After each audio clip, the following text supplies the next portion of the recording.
Today, we are going to unpack a document that honestly raised some major alarms about building safety way back when.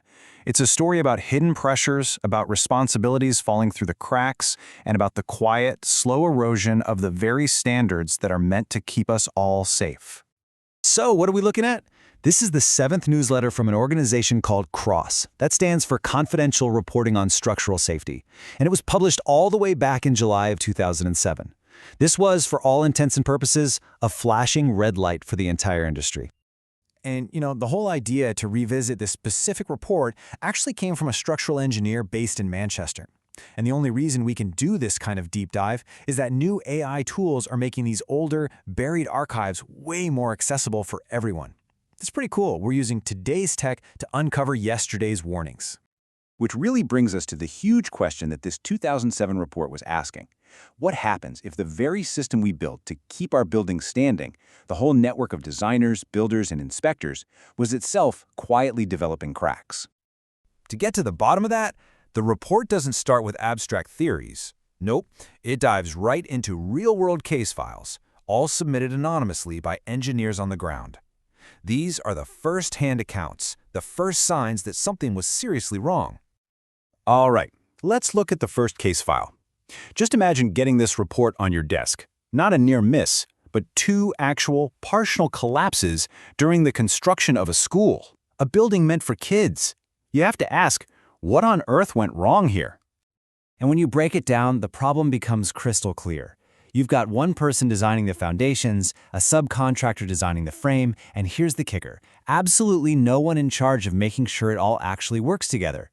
It's a textbook example of fragmented responsibility. Everybody is doing their little piece of the puzzle, but nobody is looking at the final picture to see if it's safe. Okay, now for case file number 2. This quote, it's just incredible. An engineer is watching a school being built, and it literally rocked in the wind. And the report says, well, it probably won't collapse, but then they add this really crucial phrase: the structure is not robust. So, what does robust even mean in this context? Well, it's a building's ability to handle unexpected events without some kind of catastrophic collapse. It's a basic, fundamental safety concept. But this report found that people were consistently misunderstanding it. Get this, the engineer who submitted this case said that in 10 years of checking designs, his firm had seen only one that they thought was genuinely robust. One in a decade. That's just staggering.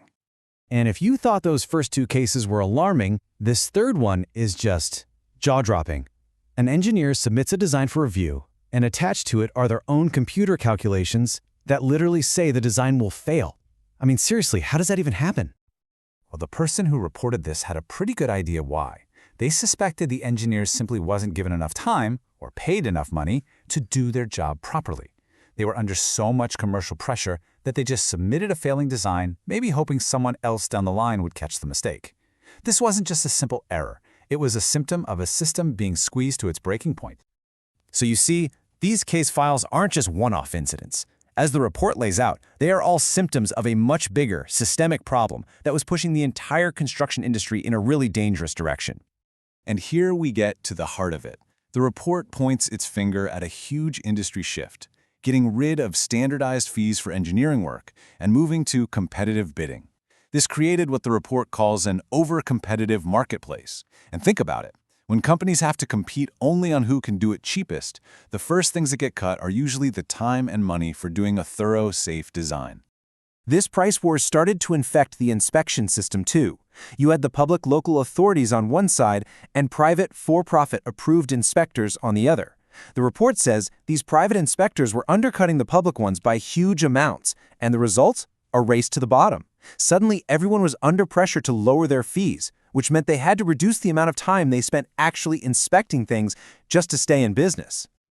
So what happens when your designers are under-resourced and your safety inspectors are compromised? Well, you create a culture of risk. Dangerous shortcuts and risky assumptions start to become the new normal. If you want a single number that shows how bad things got, here it is, £5. The report found some local authorities were outsourcing their structural checks to engineers for just £5 a pop. 5. You could barely read the title of the application for that, let alone do a meaningful safety check. You can see this slippery slope forming. It starts with intense fee competition. That leads to cutting resources for checking designs. To justify that, people start talking about risk-based checking, which is really just a nice way of saying, we're not going to check everything. Then you end up with less experienced people doing the checks, and they fall into the trap of just checking the math instead of asking the most important question, is the basic idea, the concept itself, actually safe? And the real-world consequences were pretty scary. Designs from big, reputable firms were often skipped entirely, even if a junior engineer had done the work. You had some building inspectors using design software that they didn't really understand. And this created two terrible outcomes. Either they'd play it safe and force an expensive, over-engineered solution, or, way worse, they'd miss a critical safety problem altogether. All of this brings us to the report's final pages. After laying out all this evidence, it leaves us with a truly chilling warning and one massive, unanswered question. The foresight here is just incredible. The authors knew that cutting corners probably wouldn't cause buildings to fall down right away, but they warned that slowly chipping away at safety margins would create a hidden danger. It could lead to a wave of failures years down the line when these buildings finally face the real-world stresses they were designed for. It's a ticking time bomb built silently into our infrastructure. So, let's just recap. This 2007 document painted a very clear picture of a system in crisis. You had designers without the time or money to do their jobs right. You had projects where no single person was responsible for safety, and you had the independent referees, the inspectors, being completely undermined by commercial pressures. And that, of course, leaves us with the big one. This warning's from 2007. It's not ancient history, but a lot has happened since then. The report found deep, structural cracks in the system that's supposed to keep us all safe. And the question we have to ask ourselves now is, have those cracks been fixed, or have they just gotten wider?